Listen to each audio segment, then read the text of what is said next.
नमस्कार.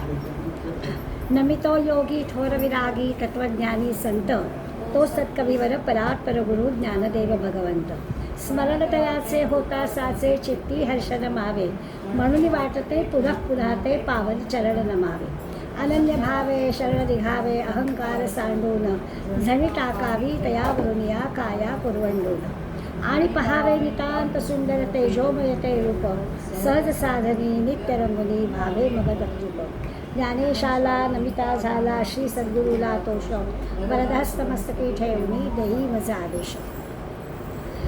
ओम गुरु नमोजी गणनायका सकल सिद्धी फलदायका, अज्ञान भ्रांती छेदका बोधरूपा. माझी अंतरी भरावे सर्व काळ वास्तव्य करावे, मज वाक शून्यास वदवावे कृपा कटाक्षे करुणी. भगवंताचं स्मरण करूया, कारण हा एवढा मोठा आपण धनुष्य घेतला आहे तो त्याच्या मदतीशिवाय पेलणं शक्य नाही आहे. त्यामुळे त्याची कृपा आपल्यावर आहे, म्हणूनच आपण हे करू शकणार आहोत. आपली ज्ञानेश्वरीची प्रस्तावना चालू आहे. आपण वेदांनी ज्याचं विषय प्रतिपादन केलं आहे, परमात्म्याचं प्रतिपादन केलं आहे, त्या ओंकाराला नमस्कार करून गणेशाचं स्तवन केलं आणि शारदेचं स्तवन केलं, सद्गुरूंचं स्तवन केलं आणि महाभारताच्या कथेचं महात्म्य काय आहे ते सांगायला माऊलींनी सुरुवात केली. त्याचा अभ्यास आपण करतो आहे. 35व्या ओवीपर्यंत आपण आलो होतो. ज्यांच्या हातात ग्रंथ आहे त्यांना चटकन समजावं म्हणून थोडंसं आढावा घेतला. आज 36व्या ओळीपासून आपल्याला करायचं आहे. ही आदर्श ग्रंथाची म्हणजे महाभारताची जसं महात्म्य आहे तसं ज्ञानेश्वरीचं पण महात्म्य आहे. आदर्श ग्रंथ कसा असावा याचा विचार या ओव्यांमधून माऊली करून आपल्याला सांगता आहे. तर महाभारताचं हे महत्त्व जे की आहे ते महत्त्व का वाढलं तर महाभारतामध्ये चांगली सुभाषित आहे.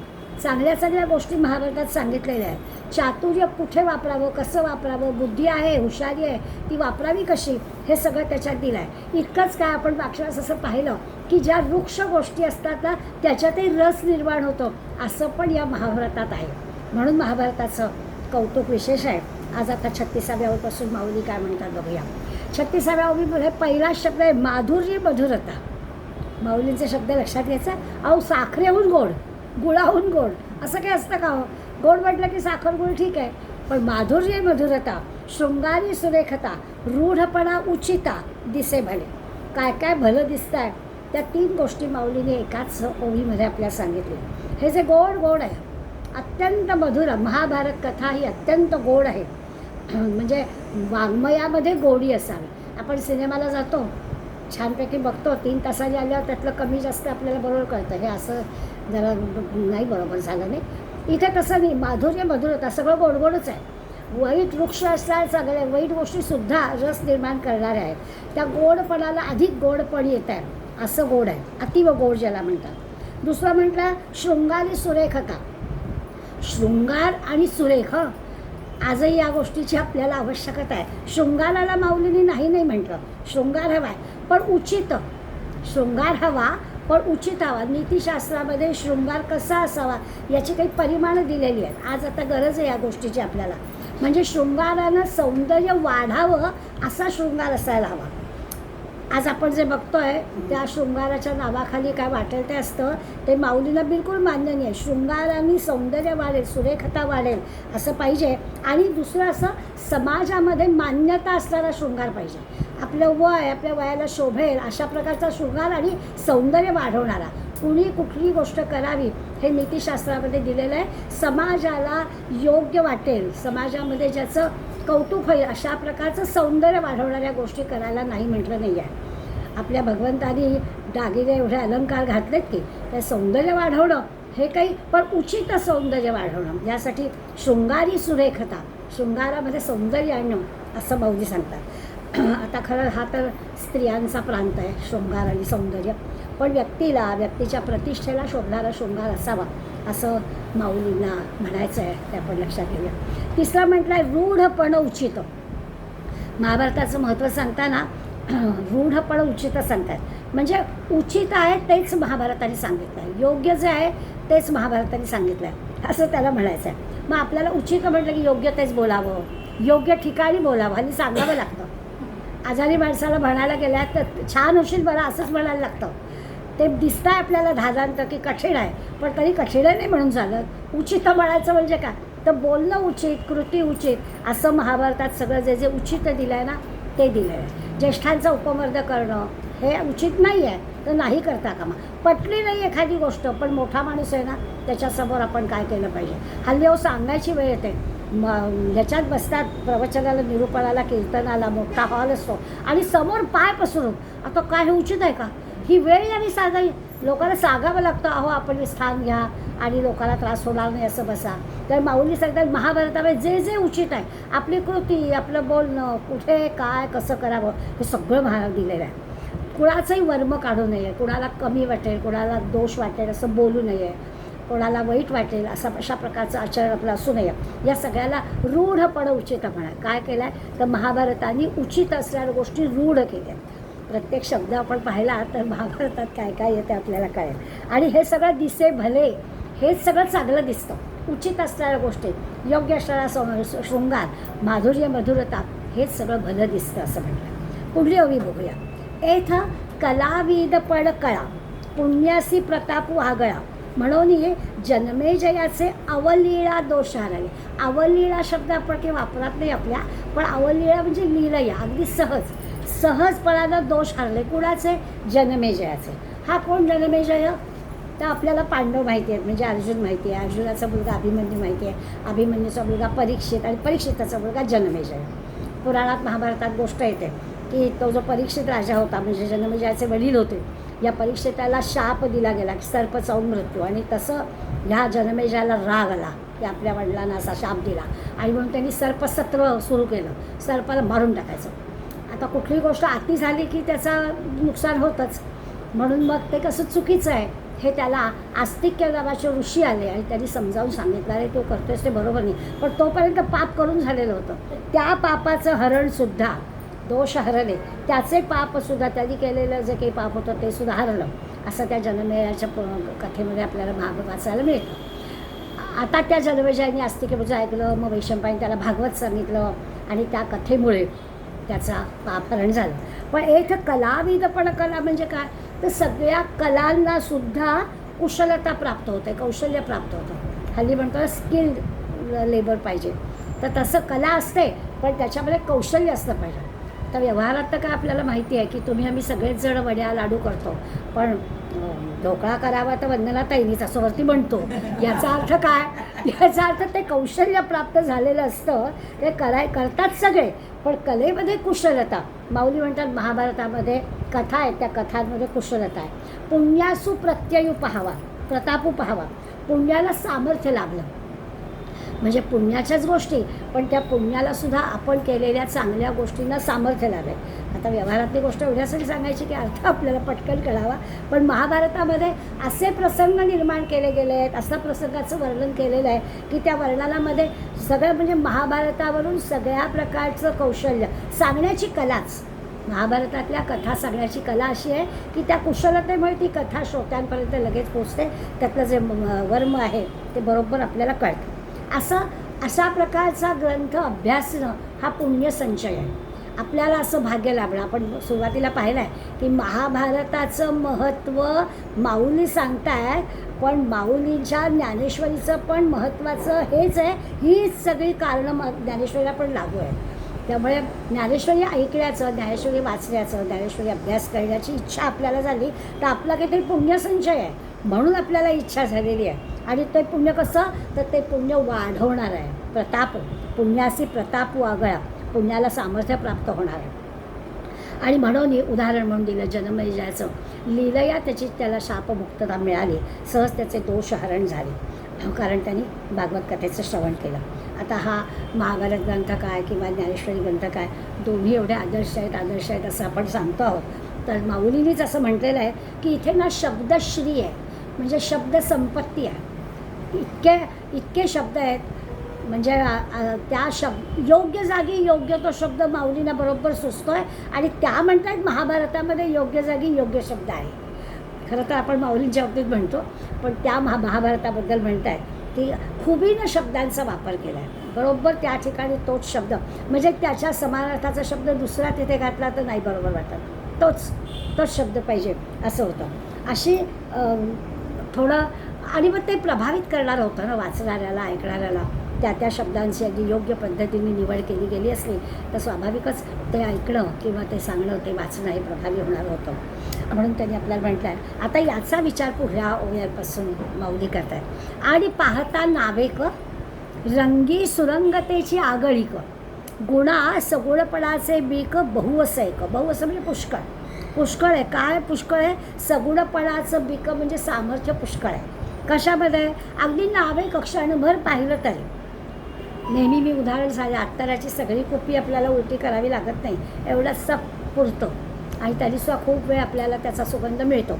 तसं आहे की क्षणभर जरी पाहिलं, महाभारत सगळंच्या सगळं वाचीन का, सगळं अभ्यास होईल का, किती तास लागतील, किती वेळ लागेल, कुणाचं वाचू, क्षणिक थोडंसं नावेक असं जरी वाचलं तरी काय होतं? रंगी सुरंगतेची आगळीक.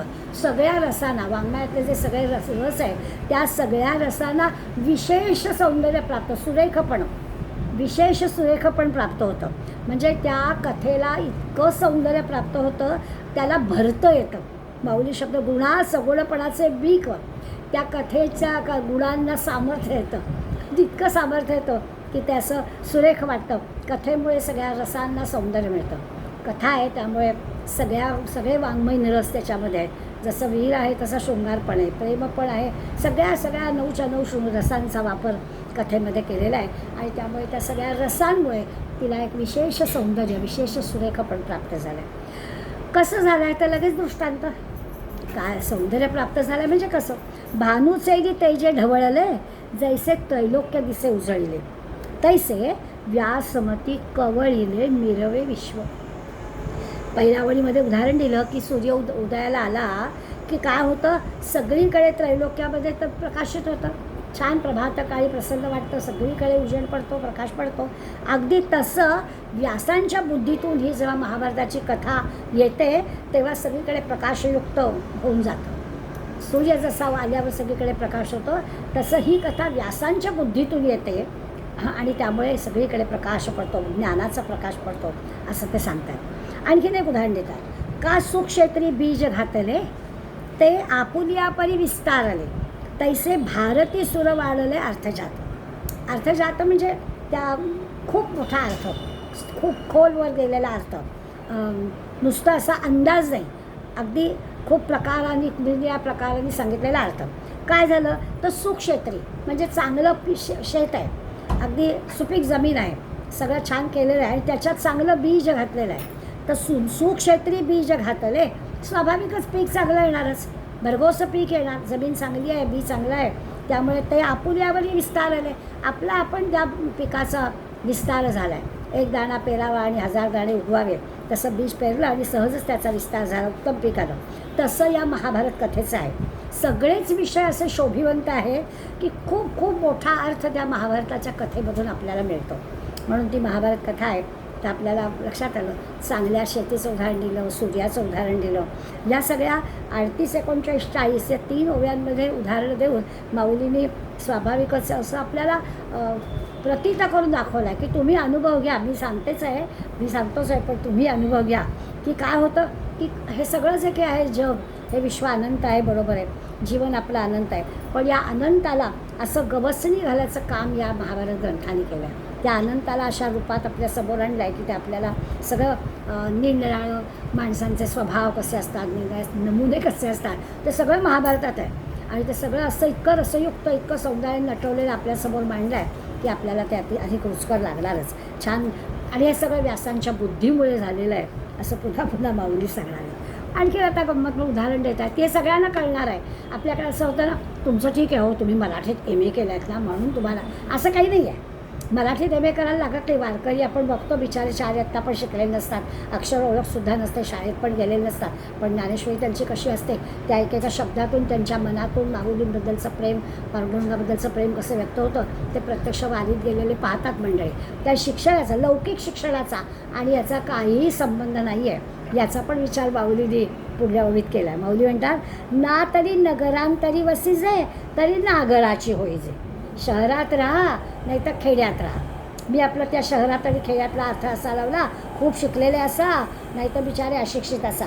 तैसे व्यासोक्ती ते जे धवळत सकळ.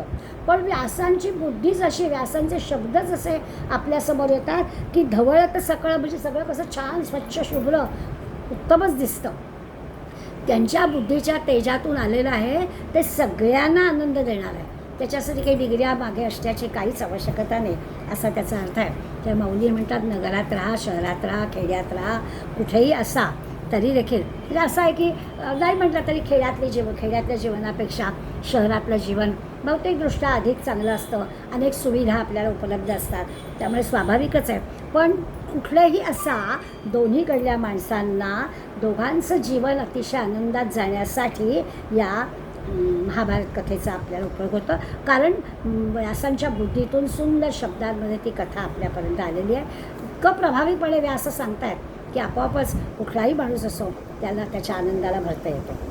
की प्रथम वयसा काळी लावण्याची नव्हाळी प्रगटे जैसी आगळी अंगना अंगी.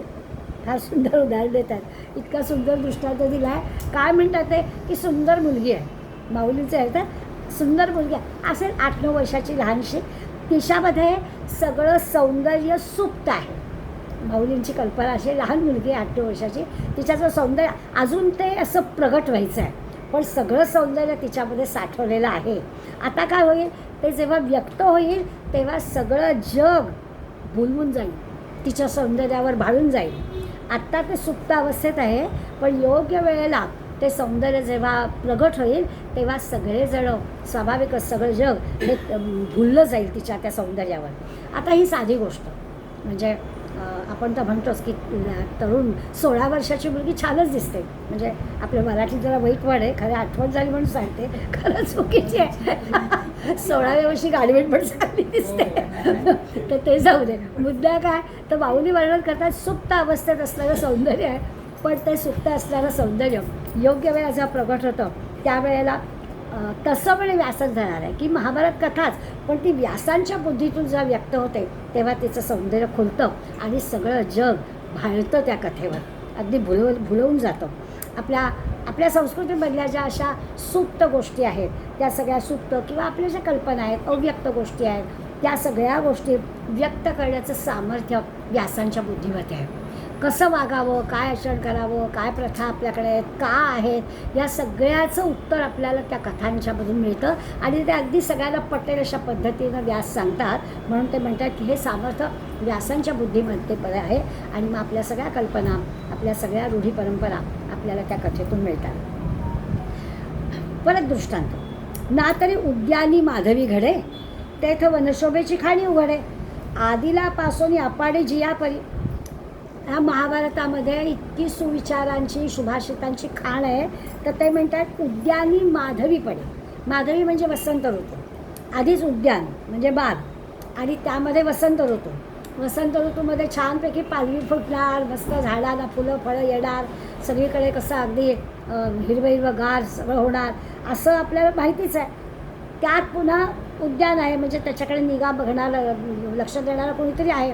म्हणजे तसंही निसर्गामध्ये वसंत ऋतूमध्ये सगळा बदल होतोच. इथे तर उद्यान आहे, त्यामुळे उद्यानामध्ये नीट काळजी घेणारी पण मंडळी आहे. असं सगळं असल्यामुळे ती बाग फळते फुलते आणि अशी होते, जिकडे तिकडे वसंत ऋतूचं ऐश्वर्य आपल्याला दिसतं. कसं दिसतं, आदिलापासून अपाडे. अपाडे म्हणजे असं विशेष, अगदी आधीपासून सुरुवात होते आणि आरंभापासून अगदी शेवटपर्यंत ती बाग फुलून जाते. असं नाही होत की फक्त उतारावरच्या झाडांना सगळं आहे, आतात जाऊ तर काहीच नाही, असं नाही. आधीपासून अंतापर्यंत सगळीकडे ती बाग कशी फुलून गेलेली असते, तसं ह्या महाभारत रूपी बाग आहे. ही महाभारत रूपी बागसुद्धा सगळी त्याच्यामध्ये जीवनाची तत्त्व आलेली आहे आणि वसंतरूपी व्यासांची बुद्धी आहे, त्यामुळे ती अशी सगळी फुललेली आहे असं ते वर्णन करतात. फुललेल्या बागेसारखं दिसतं, कारण व्यासाने या महाभारतातली कथा, त्यातली सुभाषितं, त्यातल्या चांगल्या गोष्टी या अशा हेतुपुरस्सर अशा फुलवलेल्या आहेत की स्वाभाविकच उद्यानासारखे, फुललेल्या उद्यानासारखे, वसंत ऋतूत फुललेल्या उद्यानासारखं हे महाभारत रूपी कथा आपल्यासमोर आलेली आहे. बरं, हे असं आहे ना, हे सगळं सहज स्फुरण आहे बरं का. निर्माण केले, आपल्याकडे चित्रपटाची कथा लिहिली जाते, मग त्या चित्रपटाच्या कथेमध्ये मध्ये मध्ये गाणी लागतात. मग त्या कवीला सांगितलं जातं की ही कथा आहे, याच्यात मध्ये मध्ये गाणी घाला. मग ते गाणी तयार करतात आणि त्याच्यात घालतात. तसं हे नाही आहे, हे स्फुरलेलं आहे, सहज स्फुरण. अशा पद्धतीनं आहे. त्यामुळे या भाषेला एक वेगळीच एक लज्जत आलेली आहे. नाना घनीभूत सुवर्ण जैसे न्याहाळिता साधारण मग अलंकारी बरवेपण निवाडू दावे. आता म्हणतात घनीभूत सुवर्ण. घनीभूत म्हणजे चीप आहे, सोन्याची चीप आहे. आता सोन्याच्या चिपमध्ये काय होतं, ती चिपेमध्ये काही सौंदर्य, सोनं आहे, पण त्या चिपेमध्ये काही, त्या बघण्यामध्ये काही विशेष नाही आहे. आपण कुणाला तरी द्यायचा असला तर अलंकार देतो, दागिना देतो, चिप नाही देत. मग ते चिप आपल्याकडे असेल त्याचा दागिना करून आपण देऊ, कारण दागिन्यामध्ये सौंदर्य आहे, चिपेमध्ये सौंदर्य नाही. त्यामुळे जेव्हा दागिना येतो तो सुंदर दिसतो. मग आपण प्रत्येकजण चिपेत काय बघायचं आहे, घेतलं आहे. पूर्वी आमच्या लहानपणी म्हणजे आमच्या तरुणपणी पद्धत होती, पगार झाला की 1 ग्रॅमचं वळं घेऊन ठेवायचं. हां, कारण दागिने आपल्या बायकोला आपण करून घालायचं आहे. वडिलांकडून मिळत नसतं. आता मुलांना सगळं तर रेडी मिळतं. आधी सुनेचे सगळे दागिने मी करूनच ठेवले, मग काहीच त्याला करायचं नाही आहे. असं होतो की आपला विषय नाही आहे, पण आपल्या तेच आहे की आहे ते वळं घेऊन ठेवायचं. मग 12 महिन्याची 12 वळी झाली की काहीतरी दागिना करायला. वळी दाखवण्यासारखी गोष्ट नाही आहे, पण दागिना दाखवण्यासारखी गोष्ट आहे, कारण त्याच्यात सौंदर्य आहे.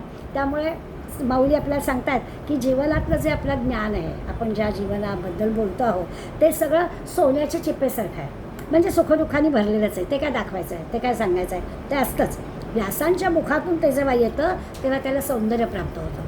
तुमच्या आमच्या जीवनात जसं सुखदुःख सगळं आहे, ते काय दाखवायचं आहे, ते काय लोकांना सांगायचं आहे, असं आपल्याला जरूर वाटेल. महाभारतात काय कमी सुखदुःख आहेत, पण ते व्यासांच्या बुद्धीतून आलेत ना, त्यामुळे त्याला सौंदर्य प्राप्त झालं. माऊलींची कल्पना आपण लक्षात घेतली की आपल्याला त्यातलं बारकाई कळते की जीवनच सांगतायत.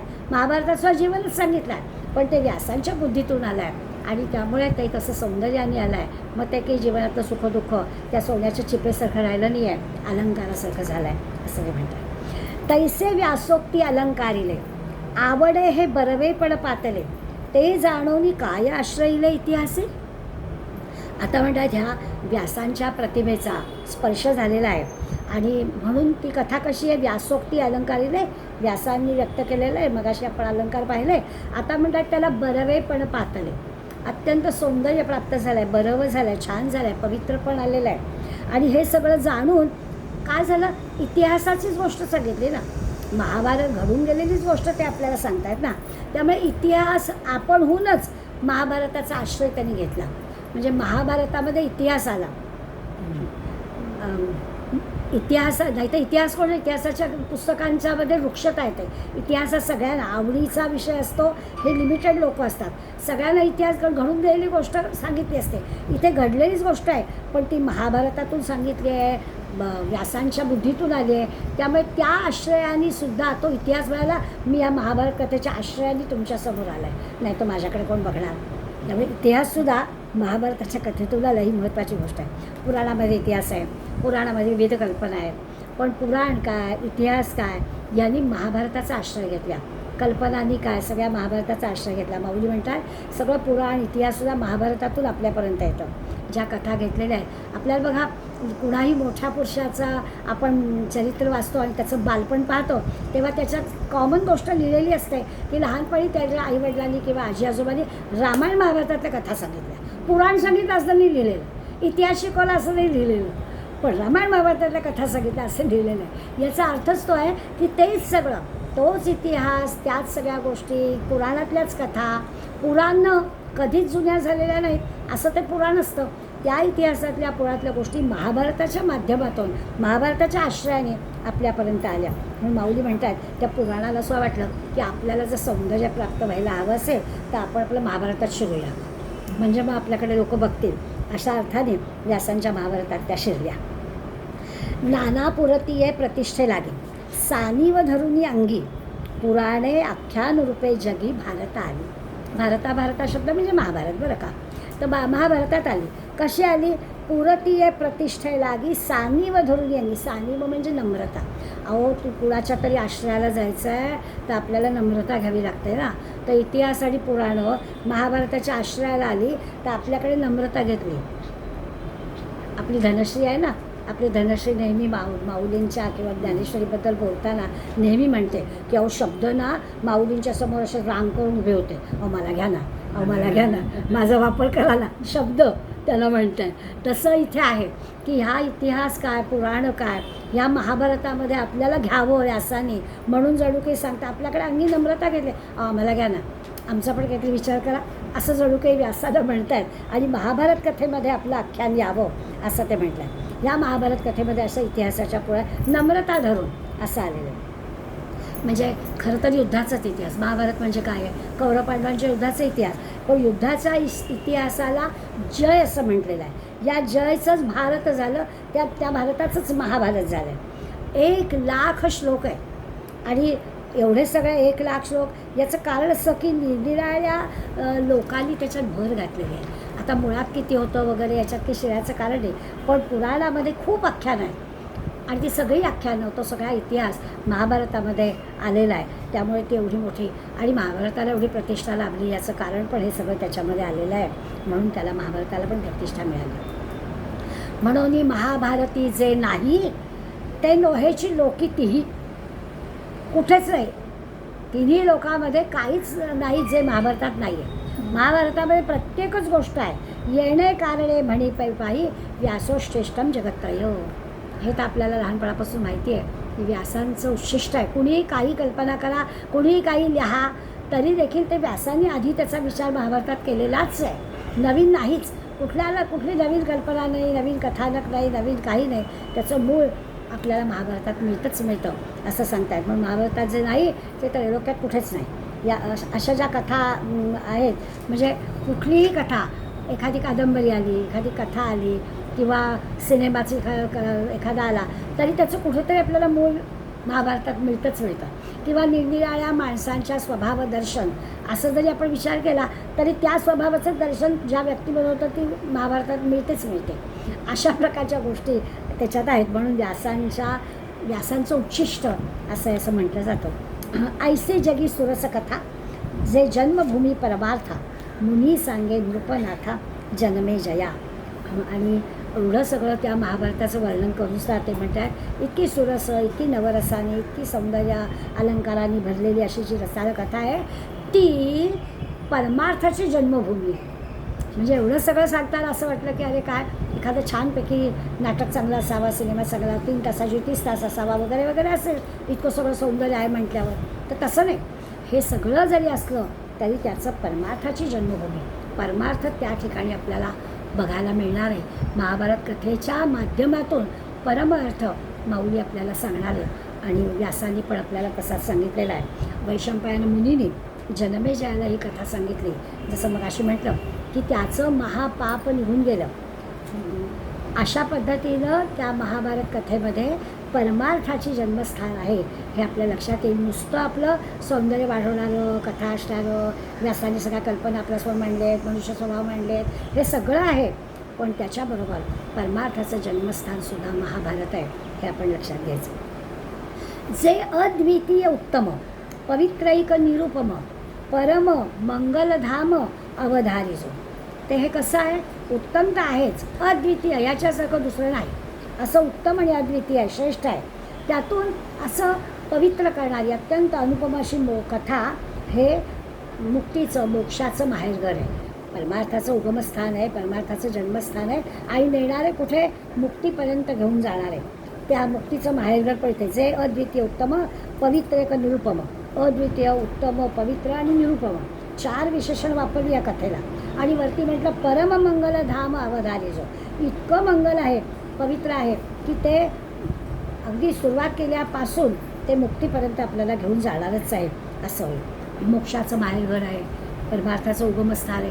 माऊलींच्या ह्या सगळ्या कल्पना पुढे आपल्याला पुन्हा पुन्हा जर येतील त्याचं आठवण होईल की खरंच महाभारताबद्दल म्हटलं होतं त्यांनी असे शब्द वापरले ते. कारण जे जे परम पवित्र आहे ते काय येते ते महाभारतामध्ये आहे असं ते आपल्याला सांगतात. आता हा जो काही महाभारताचा अर्थ या संबंध सगळ्या लोकांना कळेल. माऊलीना तुमचा माझा विचार फक्त नाही करत, ते सगळ्या विश्वाचा विचार करतात. साधा आपण पसायदा रोज म्हणतो किंवा माऊलीचं हे विश्वाची माझे घरं असं म्हटलं आहे. त्यामुळे ते सगळ्या विश्वाचा म्हणजे विश्वातल्या सगळ्या लोकांचा विचार करतात. मग इथे पण आपल्याला कळेल की ह्याचा जो अर्थ महाभारताचा कथेचा जो अर्थ आहे तो सगळ्या विश्वामध्ये शिरेल. तेव्हा सगळ्या विश्वाला, सगळ्या लोकांना परमार्थ स्वरूपाचं ज्ञान होईल. असं नाही त्यांनी अटी घातल्या की एवढं केलं तर तुम्हाला परमार्थ कळेल. 365 दिवसामध्ये रोजच्या रोज साधना केली तर काहीतरी बदल होईल असं मुळीच माऊली म्हणत नाही. ते म्हणतात सगळ्यांना कळेल, सगळ्यांना अर्थ प्राप्त होईल, सगळ्यांना हा अनुभव होईल महाभारतात. कारण महाभारतामध्ये परमार्थाची जन्मभूमी आहे. नुसता महाभारतातली कथा ऐकली, वाचली, थोडंसं वाचलं. आता आपण महाभारताच्या काही ज्ञानेश्वरीचा पण विचार करू तर तुम्ही आम्ही खरंच पुण्यसंचय करतो आहे, काळजी करायचं कारण नाही आपल्याला. आता इथून पुढे माऊली गीतेची पण स्तुती करणार आहे. महाभारताची स्तुती करून झाली, महाभारताच्या निमित्तानं आपण ज्ञानेश्वरीची पण स्तुती समान पद्धतीनं ज्ञानेश्वरी आहे म्हणून तिची पण केली. आता माऊली गीतेची स्तुती करणार आहे. आता भारत कमळ परागो, भारत कमळ परागो, महाभारत रूपी कमळ आणि त्या कमळातला पराग म्हणजे गीता. त्यामुळे भारत कमल परागो गीताख्यो प्रसंगो जो संवादिला श्रीरंगू अर्जुनेसी. आणि श्रीरंगाने अर्जुनाला सांगितलेली त्या दोघांचा संवाद असणारी अशी महाभारत रूपी कमळातला पराग असणारी गीता असा आपल्याला त्या गीतेचा प्रसंग सांगता येईल. आता हीच कल्पना किती छान आहे ना. महाभारत रूपी कमळ स्वतः भगवंतानी सांगितलेला हा गीता विषय भगवंत प्रत्यक्ष सांगतो आहे. आणि त्यामुळे तो जो पुष्पपराग आहे तो पुष्पपराग म्हणजे गीता विषय, तो गीता विषय आणि श्रीरंग सांगतो आहे. माऊलींनी शब्द जे वापरलेले त्याच्या मागे काहीतरी हेतू असतो. आता इथे भगवंत अर्जुन, भगवंत श्रीकृष्ण किंवा श्रीकृष्णाला एवढी हजारो नावं, त्यातलं श्रीरंगच का नाव निवडलं असा स्वाभाविकच प्रश्न निर्माण होईल की त्याच्या मागचा उद्देश काय आहे. परमात्म्याला ज्ञानेश्वर माऊलींनी श्रीरंग का म्हटलं आहे असा विचार केला तर थोडासा श्रीकृष्णाच्या चरित्रामध्ये आपल्याला दिसेल की श्रीकृष्णाचं चरित्र असं आहे की त्याच्याकडे सगळीकडे प्रेमाचा रंग आहे. कुठेही नेहमी मी म्हणते की तो अर्जुन गीतेच्या पहिल्या अध्यायातच इतका त्याचं दुःख, विषाद योगच आहे, त्यामुळे इतका विषाद वर्णन करून सांगतो आहे. मी गलितगात्र झालो आहे, तोंडाला कोरण पडलेली आहे, हातातलं धनुष्य गळून पडलेलं आहे, अशी सगळी स्वतःचं दुःख व्यक्त करतो. हा मात्र स्माईल देतो आहे. त्यामुळे याचं काय आहे, याचं सारखं त्याचा श्रीरंग आहे, त्याचा रंगच असा आहे की त्याचं वागणं असू दे, त्याचं भांडण असू दे, त्याचं मारणं असू दे, त्याचं मारवणं असू दे, सगळीकडे प्रेमच आहे. कुठेच असं नाही की तो काहीतरी दुष्टपणा मनामध्ये धरून मारतोय वगैरे अशी काहीच गोष्ट नाही आहे. आपण त्याचं सगळं चरित्र नीट तपासलं तर आपल्या लक्षात येईल अंतर्बाह्य त्या भगवंताजवळ प्रेमच आहे.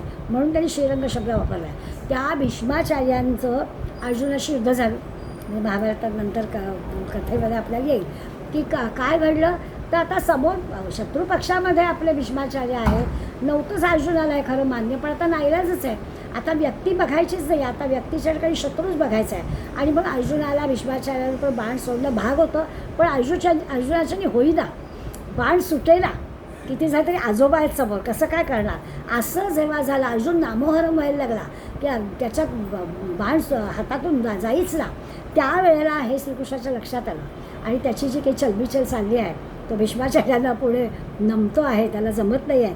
असं जेव्हा अवसान घातक म्हणतो ना, असं जेव्हा अर्जुनाची अवस्था झाली तेव्हा भगवंतानी आपली प्रतिज्ञा बाजूला ठेवली. खरा न धरी शस्त्र करी मी असं सांगितलेलं होतं, शस्त्र धरणार नाही, पण उतरला रथातून आणि त्या क्षणाला मिळालं पण नाही. सुदर्शन चक्र कुठे ठेवलं होतं ते सापडलंच नाही. मग रथाचं चाक घेतलं आणि रथाचं चाक घेऊन भीमांच्या अंगावर धावून गेले. आता खरं भीष्मांच्या अंगावर धावून गेल्यानंतर भीष्मांना काय, कुणी कल्पना करा, अचानक आपल्यावरती कोणीतरी शस्त्र घेऊन येत आहे म्हटलं काय होईल. तर भीष्माचार्याला आनंद झाला. म्हणून तो जो श्रीरंग नाव ठेवलं आहे ते कशासाठी की तिथे पण आनंद आहे. आले चक्र हातात चाक घेऊन भीष्माचार्यांच्या अंगावर धावून, पण कृष्णाला धावून त्या भीष्माचार्याला अरे वा तुझीच वाट बघत होतो, तुझ्या हातून मृत्यू. त्यावेळी श्रीरंग नाव घेण्यामागे माऊलींचा उद्देश तो आहे की जिथे जातील तिथे प्रेमच. शत्रू म्हणून गेले तरी पण प्रेमच. भीष्म परमात्मा म्हणजे भीष्मांना परमात्म्याच्या हातून मरण येणार याचाच आनंद झाला. प्रेमात बुडालेच ते परमात्म्याच्या आणि लगेच म्हणाले वा वा वा स्वागतच आहे तुझं, ये. आता याला काय म्हणावं. म्हणून श्रीरंग प्रेम ही ना भावना आहे आणि ही जी भावना आहे ती मनुष्याच्या मनावर खूप खूप परिणाम करून जाते. मी जेव्हा अनगावच्या वृद्धाश्रमामध्ये काम करायला सुरुवात केली तेव्हा माझ्या एका खरा म्हणजे लहानच आहे वयाने माझा भाचा, पण मला त्यांनी सांगितलं, मावशी मी तुला सांगू का, एक मानसशास्त्र आहे, तू नुसती जातेस ना भेटायला, तशी नुसती भेटू नको, त्यांच्या बेडवर बस, त्यांचा हात हातात घे, त्यांच्या पायावरती जरा हात फिरव, त्यांच्या डोक्याला जरा तेल लाव, म्हणजे तो आपलेपणा येईल. त्यांना याची भूक आहे, नुसतं भेटायला जायचं आहे, खाऊ दिलं आहे अशी नाही आहे. मला हे वाचताना ती आठवण झाली की वृद्धांशी भेटायला जाताना काय करावं, हे सगळं आपल्याला दाखवलेलं आहे का, करायचं कसं ते. श्रीरंगाला, भगवंताला एकदम अंतर्बाह्य प्रेमाने का बरं लोक सामोरी जातात, त्याच्याबद्दल प्रेम का वाटतं, तर तो प्रेम वाटतो लोकांना. आणि तसं तेच आहे परमात्म्याला. ज्ञानेश्वर महाराज श्रीरंग म्हणतात, त्याच्यामागे आत बाहेर भगवंत प्रेमाने भरलेला आहे, म्हणून त्याला श्रीरंग म्हटलेलं आहे. असं वाटलं पाहिजे, आल्यानंतर माणसाच्या भावना प्रेमाच्याच असल्या पाहिजेत. कुठून आले आज, काय हेतू असेल, कोण जाणे, असले विचार नाही मनात येता कामा. पाहुणे आले तर अंतर्बाह्य आनंद झाला पाहिजे येणाऱ्याला आणि ते ज्याच्याकडे येतोय त्यालासुद्धा, तर ते प्रेम आहे. पण हे आपल्याला भगवंत दाखवून देतात त्याच्या कृतीतून. म्हणून माऊलींनी छान शब्द वापरला आहे, श्रीरंग अंतर्बाह्य प्रेमानं भरलेला भगवंत आहे. ना तरी शब्द ब्रह्माब्धी मथियाला व्यासबुद्धी निवडिले निरवधी नवनीत आहे. आणि मग शब्दब्रह्म म्हणजे वेद, आणि शब्दब्रह्म अबुधी म्हणजे सागर. मग यामध्ये एक छान दृष्टांत माऊली देत आहे. ते म्हणतात, व्यासानी वेदरूपी समुद्र, अगदी आहे ना, साधं साधं दे, वेद कसे तर इतके प्रचंड आहेत, त्याला समुद्राची उपमा दिली आहे. आणि मग ते कसे तर माथियाला व्यासबुद्धी, त्या व्यासांच्या बुद्धीने, व्यासांची बुद्धी रवी आहे जणू काही, आणि त्या रवीने ते घुसळलं आहे. हा ह्याचा वेदाचा सागर म्हणजे वेदांना घुसळले. वेदांचा असा काही सगळ्या वेदांचा अभ्यास व्यासांनी केलेला आहे, निर्माण केलेलं आहे त्यांनी, की ते व्यासांनी वेदांचं घुसळण करून त्यातलाच आवश्यक भाग आहे म्हणजे लोणी. आपण ताक घुसळतो, साईचं दही घुसळतो, तेव्हा तो लोण्याचा गोळा जो वरती येतो, मग आपण ताक पितो, ताकामध्ये सुद्धा काही गोष्टी आहेत, पण तरी त्यातलं जे सत्व आहे ते आपण काढून घेतलेलं असतं. तो जो नवनीत आहे, तर मला शब्द ब्रह्माब्दी वेदरूपी जो समुद्र आहे, तो व्यासांच्या बुद्धिरूपी रवीनं घुसळला आहे आणि गीतारूपी नवनीत बाहेर काढलं आहे. आता आपल्याला कळलं शब्दब्रह्म म्हणजे वेद, नुसतं वेद नाही काय, त्या दुधापासून अगदी आता तुपापर्यंत जायला पुढल्या ओळीमध्ये येईल की व्यासांच्या बुद्धीनं मंथन केलं आहे, व्यासांच्या बुद्धीनं घुसळून काढलेलं आहे, साधंसुद्धा नाही. आणि वेदरूपी समुद्र आहे, इतके वेद अफाट आहेत, त्या अफाट वेदांचं घुसळण करून चांगली गोष्ट बरोबर आपल्याला दिली, म्हणून ते सुंदर लोणी निघाले. मग ज्ञानाग्नी संपर्क आहे, मग ज्ञानरूपी अग्नीशी संपर्क आला. लोण्याचं तूप करायचं आहे ना, त्यामुळे अग्नीशी संपर्क आला. कडसिलेनी विवेक आहे, कढवलं. कसं कढवलं विवेकाने, पाण्याचा थेंब टाकून तडतड आवाज लागला की बंद करायचं. सगळे आपल्याला शिकवलेलं आहे. तर थोडं जास्त पळून चालत नाही, कमी पळून चालत नाही. कमी झालं तरी आपल्याला कणीच नाही पडली, जरा जास्त झालं तर रंग बदलला बाई, असं नाही चालत. आणि तीच वेळ बरोबर साधायला लागते, तरच ते तूप चांगलं होणार असतं. तर इथे पण ज्ञानाग्नी संपर्क आहे. गीता कशी, तर हे जे काही वेदांचं लोणी काढलं आहे, त्या लोण्याला ज्ञानाचा अग्नी लावला आहे, आणि विवेकाने अग्नी लावला आहे. तो सुद्धा बारीक गॅस ठेवायचा, डाव टाकून ठेवायचे. किती लोणी कढवताना किती आपल्याला सांभाळायला लागतं की एकदम भस्करवरती यायला नको, तर ते भांड्यात डाव टाकून ठेवायचे. अशा सगळ्या गोष्टी केलेल्या आहेत. तर त्या ज्ञानाचा विवेकाने कढवलं आहे, हे सगळं विवेकात येतं. म्हणून विवेकाने ज्ञानाने मंद अग्नी ठेवायचा, ज्ञानरूपी अग्नी लावला आहे आणि तूप कढवलं आहे. आता ही सगळी क्रिया आपण वर्षोनुवर्ष भगिनी करतो आहे. दूध छान आणायचं, तापवायचं, साय काढायची, विरजण लावायचं, घुसळायचं, लोणी घालायचं, तूप करायचं, सगळं करायचं. आणि मग त्याचा एक छान सुंदर खमंग वास येतो. असं म्हणतात, आज तूप कढवलं वाटतं, मग लगेच तुपाच्या पातेलीत भात वगैरे वगैरे, असं सगळं आपल्याला त्या खमंगपणाचा अनुभव आहेच. इथे त्यांनी शब्द वापरला आमोद. कुठला शब्द कुठे वापरला ते पाहायला पाहिजे. पद आले परिपाके आमोदासी.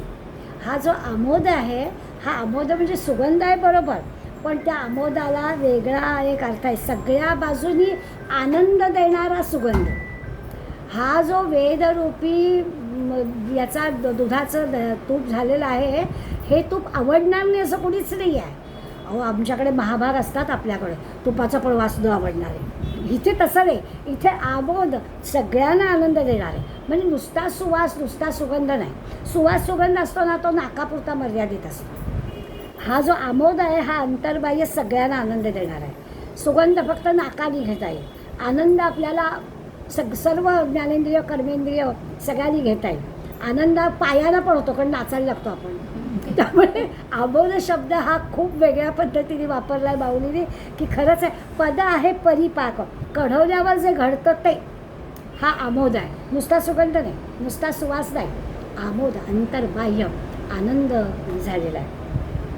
जे अपेक्षी जे विरक्ती सदा अनुभवी जे संती सोहम भावे पारंगती रवी जे जेतं.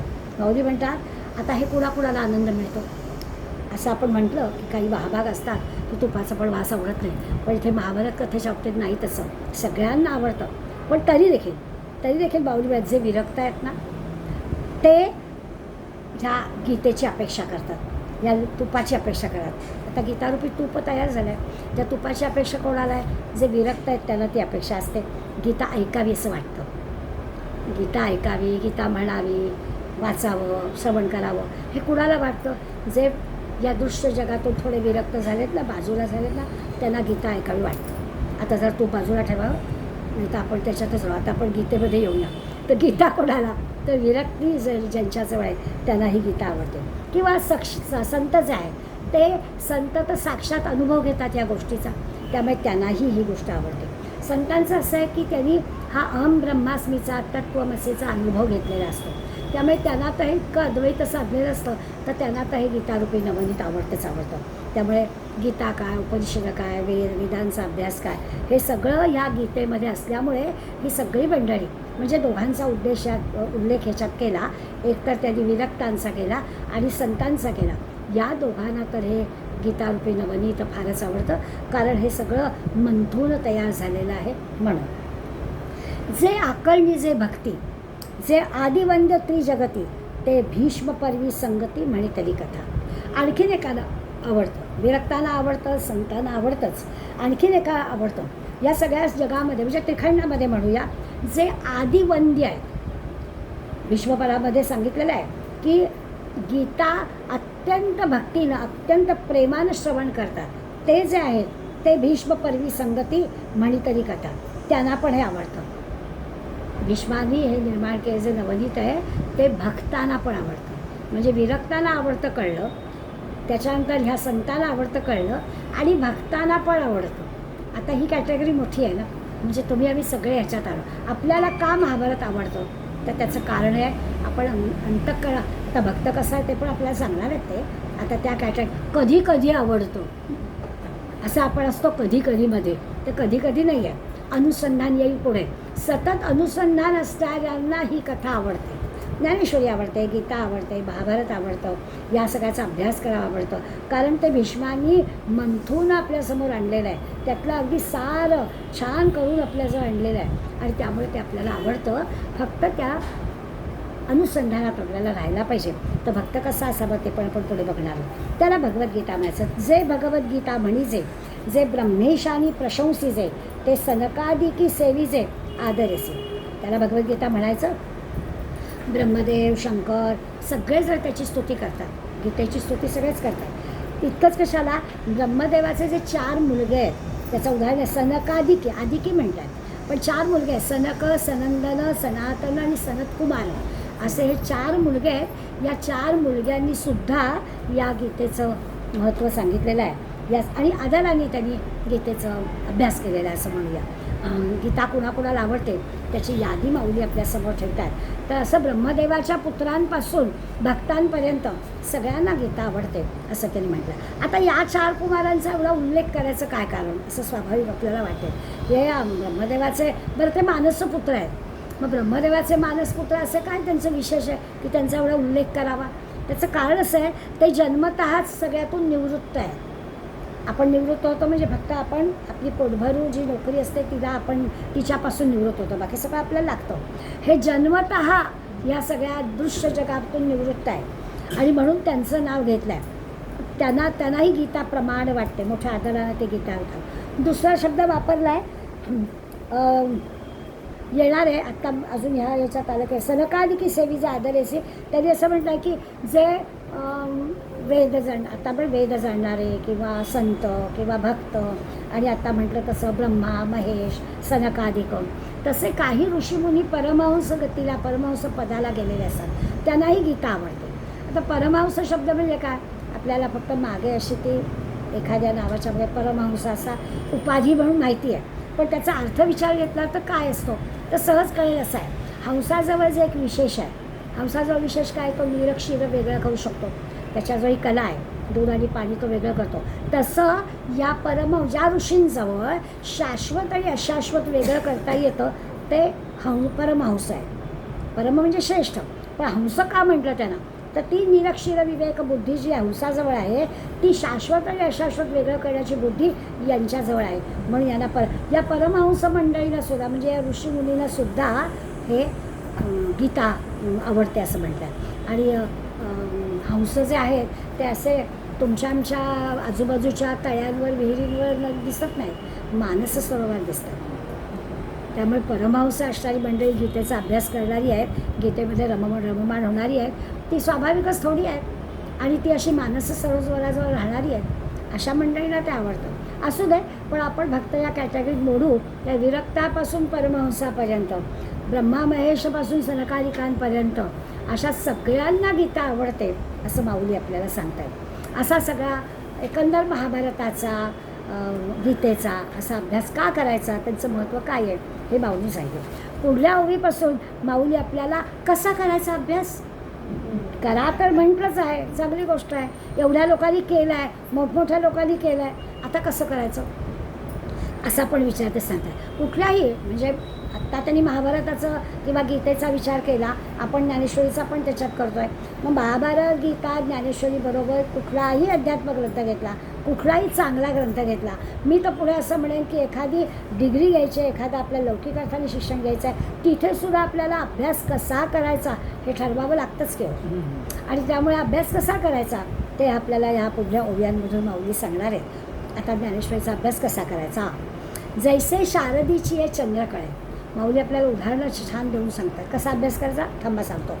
माझी अमृतकण कोवळे ते वेचिती मने मवाळे चकोर तलगे. कसा अभ्यास करायचा, चकोर तलगे अभ्यास करायचा. चकोर पक्षाचं पिल्लू, तलगे म्हटलं, तल म्हणजे तळाचा. चकोर पक्षी आकाशात उडतो आहे आणि पक्षाला अजून उडता येत नाही आहे, पिल्लाला अजून उडता येत नाही आहे, त्या पिल्लू मात्र तल म्हणजे जमिनीवर आहे. हे जे म्हटलं आहे चकोर तलगे, याचा अर्थ चकोर पक्षाची पिल्लं आहे. आता ती पिल्लं तळात आहे, त्यांचं कोणी घरटं असेल तिथे आहे, त्यांना अजून उडता येत नाही आहे, पण पक्षी आकाशात उडतो आहे आणि चोचीतून काहीतरी खाद्य आणून तो पिल्लांना भरवतो आहे की आणि पिल्लांना देतो आहे की, असं साधारणपणानं पक्षी जगतामध्ये आपल्याला माहितीच आहे.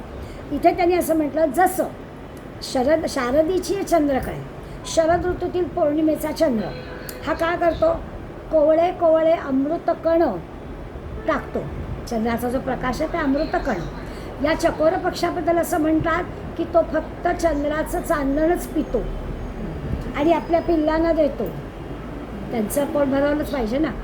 ही एक निसर्गातली काल्पनिक गोष्ट आहे, पण माऊलीने त्या काल्पनिक गोष्टीचा वापर केला आहे आणि ते म्हणाले शरद पौर्णिमेला जसं चांदणं पडतं आणि ते चांदणं तो चकोर पक्षी सेवन करतो आणि आपल्या पिल्लांना देतो.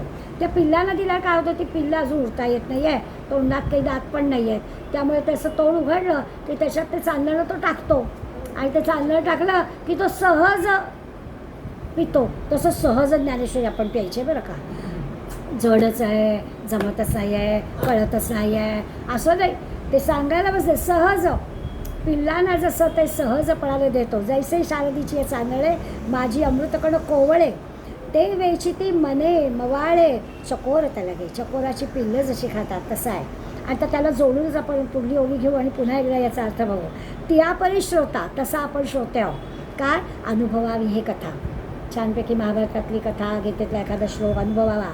अति हळुवारपणे चित्त आणून या, अगदी मन असं हळुवार करा, त्या भूमिकेत जावं म्हणजे मग आपल्याला त्याचा आनंद मिळेल.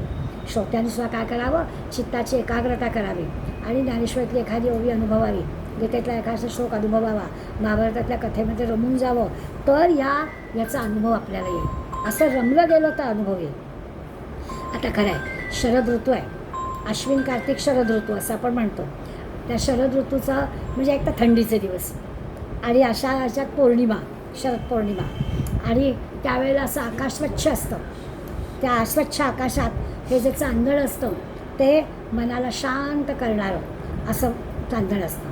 कल्पना करून बघा, अश्विन महिना, कोजागिरी पौर्णिमा, आणि त्या शांत असा रात्री छानपैकी चंद्रावर उगवलेला आहे, आणि त्या प्रकाशामध्ये चंद्राचे जे चांदणं पडत आहे ते म्हटलं आहे अमृतकण.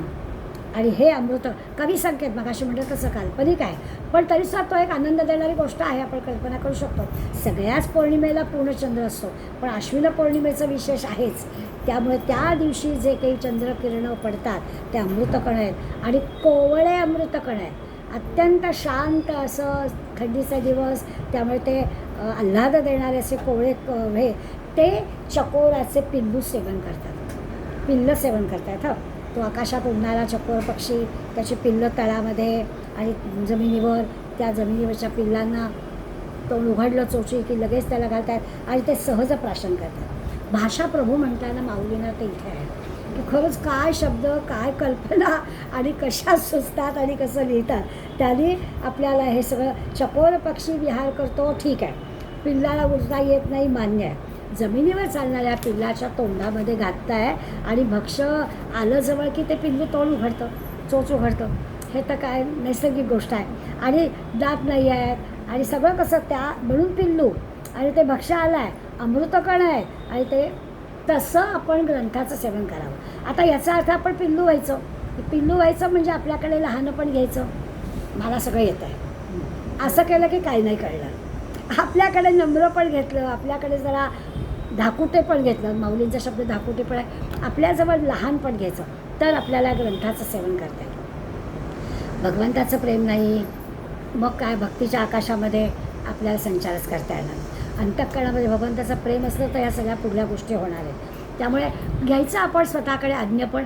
त्याला सांगताना सांगायचं की म्हणावं तसं अजून प्रेम वाटत नाही रे, असा अभ्यास करावा असं वाटत नाही रे, घेतलं तर डुलकी येते रे, म्हणावं की त्याला कबूल करायला काय जात आहे असं त्याला सगळं सांगावं की अजून म्हणावं तसं प्रेम निर्माण झालं नाही, अजून म्हणावं तसं.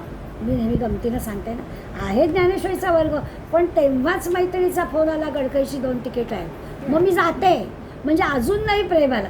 ते पिल्लू पण होणं, ते लहानपण होणं, आलं की चोच उघडली गेली पाहिजे, वेळ मिळाला की ज्ञानेश्वरी वाचली पाहिजे, वेळ मिळाला की गीता वाचली पाहिजे, दुसरं कुठे मन रमताच पाहिजे, तर आपल्याला त्याचा अर्थ कळायला लागेल, तर आपल्याला ती गोडी लागेल.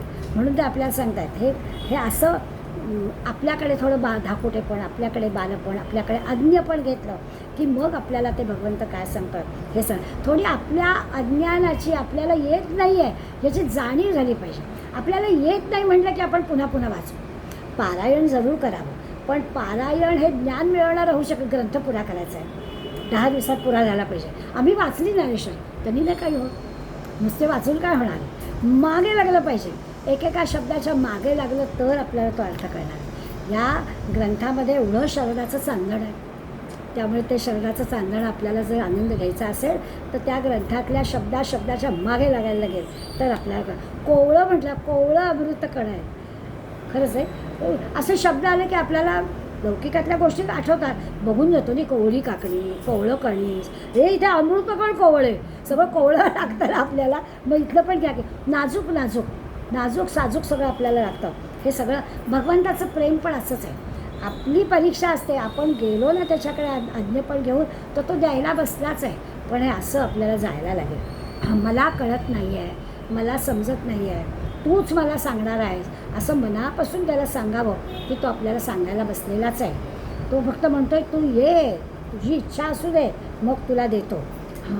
अगदी वयानं मोठा असला तरी आपण स्वतःला लहानपणच घ्यावं. लहान मुलं एवढे पावसाळे पाहिले आहोत, ते सगळं ठीक आहे, भौतिक क्षेत्रामध्ये पाहिले, इथे काय उपाय, इथे आपल्याला लहानपणच घ्यायला हवं.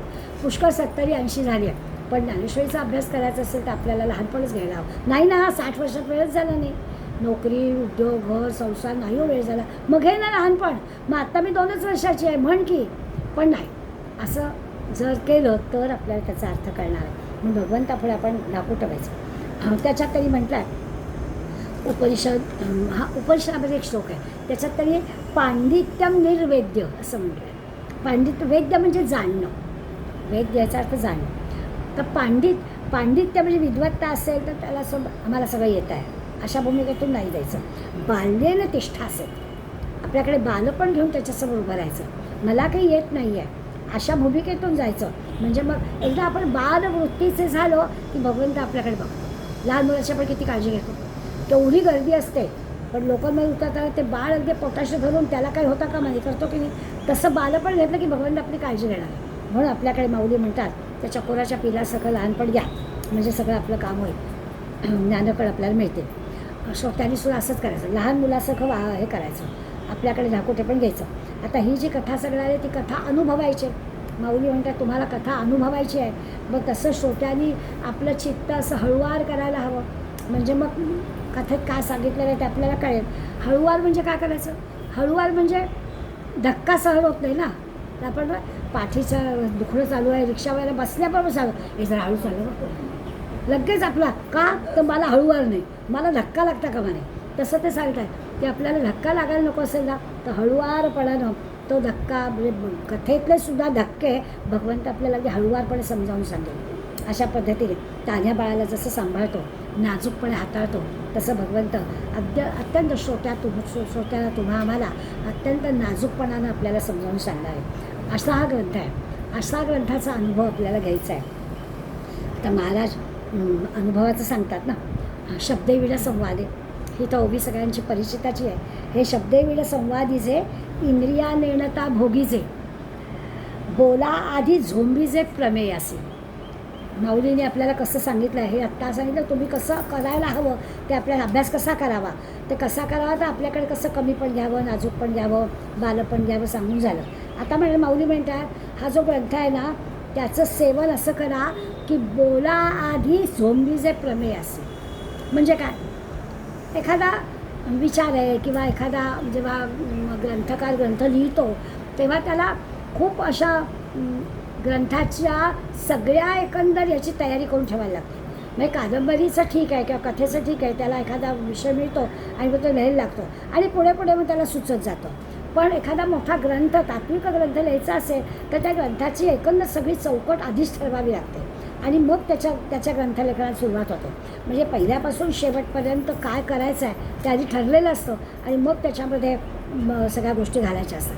ज्ञानेश्वर माऊलींनी पण आपल्याला सांगितलं आहे की हे कसं केलं आहे तर या ग्रंथाचा विचारविश्व ठरलेलं आहे. 18 अध्याय गीतेवरतीच माऊली सांगणार आहेत आपल्याला, ते चौकट ठरलेली आहे, विषय ठरलेला आहे, त्यामुळे त्या विषयावरच बोलणार आहे. आता माऊलींना विषय किंवा कल्पना अशा वाढवायच्या नाही आहेत, त्या माऊलींची 18 अध्यायाची चौकट ठरलेली आहे, गीतेवरतीच निरूपण करायचं आहे. त्यामुळे विश्व काय आहे 18 अध्यायांचं ते पक्कं झालेलं आहे आणि म्हणून त्याच्यावरच आपल्याला बोलायचं आहे.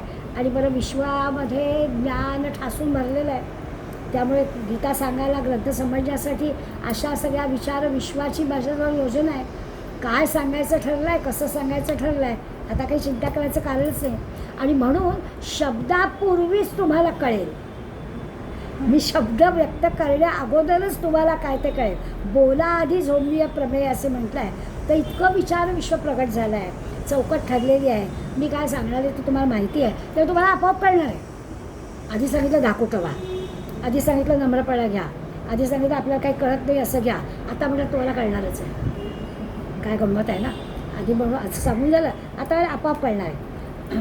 म्हणजे प्रथमदर्शनी जसं पटकन प्रेम बसतं ना, लव ॲट फर्स्ट साईट, बघितल्या अजून काहीच माहिती नाही आहे, अजून ज्ञानेश्वरीची सुरुवात आहे, अजून काही माहिती नाही, पण तरी देखील आपलं हां आता काय पुढे असेल बघायलाच पाहिजे असं जे वाटतं आपल्याला, ते ह्याच्यातून होतं की खरोखरच शब्देविड संवाद येते. तुम्हाला शब्द सांगितले नाहीत तरी पण तुम्हाला आपोआप कळणार आहे. असं जे म्हणतं आहे, माणसाच्या मनामध्ये अशी एक शक्ती आहे, इतकी शक्ती छान आहे की आपल्याला सुद्धा माऊली सांगतात तेव्हा आश्चर्य वाटण्यासारखं काही नाही आहे, आपल्याला असं न बोलता दुसऱ्याच्या मनात काय ते कळतं. कल्पना करून बघा, व्यावहारिक गोष्ट असेल, पण भेटणाऱ्या माणसाच्या मनात काय आहे आपल्याला नेहमीच बरोबर येतं असं नाही, कदाचित चुकत असेल, आपला अनुभव असतो काहीतरी जुना, त्याच्यावर आपण आडाखे बांधतो म्हणून कधी कधी होत असेल. पण तरी देखील माणसाला ही शक्ती आहे की माणूस समोरच्याच्या मनात काय चाललं आहे ते ओळखू शकतो. त्या माऊली म्हणतात तर बरोबरच आहे. माऊली म्हणतात तुमच्या मनात काय चाललं आहे ते मला बरोबर कळतं, तुम्हाला मी सांगण्याच्या आधीच कळणार आहे, असं ते आपल्याला सांगून टाकतं. एका अर्थाने खरं आहे हे सगळं गुरु शिष्यांच्या संबंधामध्ये, मी व्यवहारिक गोष्ट सोडून देऊया, पण गुरु शिष्याच्या संबंधाचा विचार केला तर सद्गुरूंना शिष्याच्या मनात काय चाललं आहे ते कळतं. शिष्याला सुद्धा सद्गुरूंना नेमकं काय म्हणायचं आहे ते बरोबर कळतं. जर त्यांचं दोघांचं एकमत झालं असलं, जुळले असले विचार, तर नेमकं काय म्हणायचं आहे ते त्यांना कळतं आणि त्याप्रमाणे न रागावता शिष्य पुढल्या गोष्टी करतो. आपण किती उपनिषदांमध्ये कथा पाहतो की पुन्हा पुन्हा ते गुरु त्याला साधनेला पाठवून देतात. तो येतो बिचारा आणि म्हणतो मला आत्मज्ञान झालं. ते म्हणत नाही झालं अजून, जा परत. काही एक्सप्लेनेशन देत नाही, तुला झालेलं नाही याचा पुरावा देत नाही अजून झालं नाही, परत जा. मिटल्या तोंडी बिचारा परत जातो. असं अनेकदा घडतं. प्रत्येक वेळेला तो मला आत्मज्ञान झालं. हो का, म्हणजे काय झालं असं एकदा विचारतात. म्हटलं म्हणजे काय झालं का, मला हिमालय दिसला पण तिथे मला भगवंतच दिसला, मला नदी दिसली पण तिथे मला भगवंतच दिसला, मला झाडं दिसली पण मला तिथे भगवंतच दिसला. अरे पण म्हणजे तुला हिमालय, झाडं, नद्या पण दिसल्या, मग जा परत. असं आपण पाहिलं आहे उपनिषदामध्ये. अशाच कथा आहेत गुरु शिष्यांच्या. आणि ते हे जेव्हा शिष्याला कळतं की नेमकं गुरुंना काय हवं आहे, तेव्हा तो येतच नाही की आता आत्मज्ञान झालं का आमच्यामध्ये अद्वैतच झालं, गुरु वेगळा शिष्य वेगळा नाहीच, अशी प्रगती होते. तर ह्या गुरु शिष्यांमध्ये जसं आहे, दुसऱ्याच्या मनात काय आहे ते त्यांना बरोबर कळतं. शिष्याला काय गुरुंना म्हणायचं आहे ते कळतं, गुरुला सुद्धा शिष्य नेमका किती खोल पाण्यामध्ये आहे ते पण त्यांना बरोबर कळतं.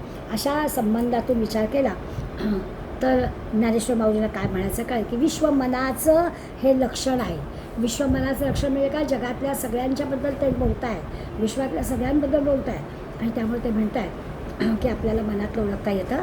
फक्त ते ओळखताना आपल्याला लक्षात आलं पाहिजे की आता पुढे काय हे अजून कळलं नाही, मग आता परत काय, पुन्हा पुन्हा ऐकणं, पुन्हा पुन्हा वाचणं, त्याचं मनन करणं, चिंतन करणं, याची कशी नितांत गरज आहे ते आपल्याला कळेल. एकदा का आपण त्या सांगणाऱ्याच्या मनाशी एकरूप झालो, तादात्म्य पावलो, तर आपल्याला पटापट गोष्टी कळतात. भगवंताला काय म्हणायचं आहे ते एकदा आपल्याला कळलं की मग आपली प्रगती होते. सुरुवातीला असं कदाचित होणार नाही, काय म्हणायचं आहे माऊलीला तेच आपल्याला माहिती नाही असं वाटेल, पण एकदा मनाशी तादात्म्य साधलं बरोबर की माऊलींचे काही शब्द आपल्याला ह्याच्यातून आता माहिती होतात. आता हे सोन्याच्या चिपेचं उदाहरण झालं ना, परत आपल्याला सोनं, मातीचे घड, असे सगळे उदाहरणं परत येतात. त्या वेळेला माऊलींची दृष्टी कशी आहे ती आपल्याला कळते. मी एक नेहमी क्रियापद सांगते, न्यू दे क्रियापद आपल्याला अन्य कुठे मिळत नाही, पण माऊलींच्या ज्ञानेश्वरीमध्ये अनेकदा आपल्याला मिळतं. तर असे काही शब्द माऊलींनी वापरलेत आणि तो शब्द तिथेच तो योग्य आहे हे कळायला लागतं आपल्याला, जेव्हा आपण त्या मनाशी तादात्म्य पावतो तेव्हा. नेमकं त्या संतांना काय म्हणायचं आहे हे आपल्याला त्यावेळेला कळतं जेव्हा आपण त्यांच्याशी जोडले जातो. आणि म्हणून ते म्हणा इंद्रिय वीण भोगिते. इंद्रिय वीण भोगिते म्हणजे काय, इंद्रिया नेणता भोगीचे, अतिंद्रिय आहे, इंद्रियांच्या सानिध्याने नाही आपल्याला कळणार आहे. परमार्थात खरा जो आहे तो अंतर्मुख झालेला असतो, त्याला श्रवण करावं लागतं, बघावं लागतं, असं काही नाही आहे. एकदा तो त्याला हे समजलं तर बाकी इंद्रियांची गरजच लागत नाही. इंद्रिय वीण भोगीचे थोडं असं आहे की बुद्धीच्या क्षेत्रात तो जातो तेव्हा पण तो इंद्रियांच्या पलीकडे गेलेला असतो. म्हणजे आपण ऐकलं आहे पण तरी त्या बुद्धीच्या दृष्टीने त्याच्या पलीकडलं त्याला कळलं आहे. ऐकलेलं असतं त्याच्या पलीकडे, बघितलेलं असतं त्याच्या पलीकडे, बुद्धीच्या माध्यमातून कळतं. इंद्रियांनी कळलेलं असतं, बुद्धीची जोड आली की त्या इंद्रियांच्या कक्षेच्या बाहेर असणाऱ्या गोष्टी पण कळतात. त्या बुद्धी आणखीन वरचर झाली, पण आता ते आणखीन म्हणताय इंद्रिया नेणता भोगीचे. भोग तर मिळतात, आनंद तर मिळतोच, पण भोग मिळाला तरी भोगांसाठी लागणारी इंद्रिय नाहीच आहे. इंद्रियांशिवाय भोग मिळतो. म्हणजे आता इथेच बसलो आहोत आणि इथे बसूनसुद्धा आपल्याला हिमालयातला सगळा आनंद घेता येतो आहे. हिमालयातली बर्फाच्छादित शिखर आपल्याला दिसत आहे, हा आनंद घेता येतो. प्रत्यक्ष नाही होत तिथे, पण कुठेही असलो तरी हा आनंद आपल्याला घेता येतो. तसं ते म्हणजे इंद्रिया नेणता भोगीचे. भोग तर भोगायला मिळतात पण इंद्रियांच्या मार्फत नाही. अतिंद्रिय हे जेव्हा साधतं तेव्हा परमार्थ कळतो, हे साधल्याशिवाय परमार्थ कळणार नाही. इंद्रियांशिवाय आनंद घेता येतो तेव्हा आपल्याला परमार्थ कळतो. थोडं व्यवहारातलं उदाहरण देते. लोकमान्य टिळकांना भाजीतलं मीठ नाही हे पण कळत नसेल आणि तेवढ्याच क्वांटिटीची भाजी खात असं. म्हणजे असं नाही की मीठ नाही आहे, मागत पण नसतात, मग लक्षातच येत नसेल, मागत पण नसतात आणि ती खायची नाही, काहीतरी वेगळं लागतं आहे असं पण काही नाही. म्हणजे कळत नव्हतं असं म्हणू कदाचित, तर त्याला कळतच नाही, तर कळत नव्हतं तर काहीतरी वेगळं लागतं असं तरी माणूस म्हणेल, तसं पण नाही. इंद्रियाविना भोगीच आहे. जेवण ही गोष्ट काय आहे, शरीरासाठी आपल्याला जेवण आहे, मग ते जेवण शरीरासाठी तर ताटात समोर ते खायचं. काय आहे कसं आहे याचा संबंधच नाही आहे. मिठाशिवाय जेवण ही गोष्ट लोकमान्यांना जमत होती. याचा अर्थ काय, तर इंद्रिय नेणता भोगीचे. जेवणासारखं गोष्ट केली, इंद्रियांचा संबंध नाही, रसनेचा संबंध नाही, असा त्याचा अर्थ. बुद्धीला हा जो काही म्हणजे इंद्रियांपेक्षा बुद्धी आणि बुद्धीपेक्षा हा आनंद आणखी मोठा आहे. या अशा प्रकारच्या बुद्धीला नवनवीन अर्थ सुचतात. आता लोकमान्यांचाच विषय निघाला म्हणून आपल्याला कळेल की या लोकमान्यांचा विचार केला तर तुरुंगामध्ये गीता रहस्य, पण त्याला सुचलं. बरं असं पण सावरकर काय, लोकमान्य टिळक यांनी तुरुंगात बसून हे लिहिलं आणि पुन्हा समजा काय ब्रिटिशांनी आमच्या शत्रूंनी ते जप्त केलं, मी परत लिहीन, बसेन सिंहगडला जाऊन आणि पुन्हा लिहीन, म्हणजे इथे तयार पण आहे, एकदा लिहून झालं आहे, तर परत काय आता काय करायचं, ती प्रत गेल्यावर काय करायचं, तर काही नाही, थोडं स्मृतीला चालना दिली की परत मी लिहून काढेन. याला जे हे जे जबरदस्त स्फुरण आहे की ते स्फुरलेलं असतं त्यामुळे ते परत येऊ शकतं. ते हे ग्रंथ आधाराला घेतलेत, ते ग्रंथ आधाराला घेतलेत आणि मग काहीतरी केलं असं नाही आहे, ते स्फुरण आहे. आणि असं स्फुरण असल्यामुळे इंद्रिया विना भोगीचे असं आपल्याला मिळतो. त्याच्याही पलीकडे म्हणजे इंद्रियांच्या पलीकडे बुद्धी, बुद्धीच्या पलीकडे आपण आत्ता म्हटलं तसं इंद्रिया विना सगळं भोगीच आहे. आता त्याच्या पलीकडे भगवंताचा आनंद, आणि हा भगवंताचा आनंद अधिक सूक्ष्म आहे. त्या भगवंताच्या आनंदाचा अनुभव म्हणजे आपल्याला खऱ्या अर्थानं ज्ञानेश्वर माऊली हे देणार आहे. आणि एवढंच नाही, त्याच्या आता इथून पुढे ज्ञानेश्वरीचं पण मर्मत आपल्याचं आहे की मी का हा ग्रंथ निवडला. आधी याचं मोठेपण काय ते सांगून झालं, मग मोठेपण कळलं आहे, मग आता त्याचा अभ्यास कसा करावा सांगून झालं. आता अभ्यास झाला म्हणजे झाला नसला तरी कसा करावा कळला आहे, मग कसा करावा कळला आहे तर तो तुम्ही का निवडला आहे, त्याचं मर्म काय आहे, याच्यातून तुम्हाला काय आनंद मिळणार आहे.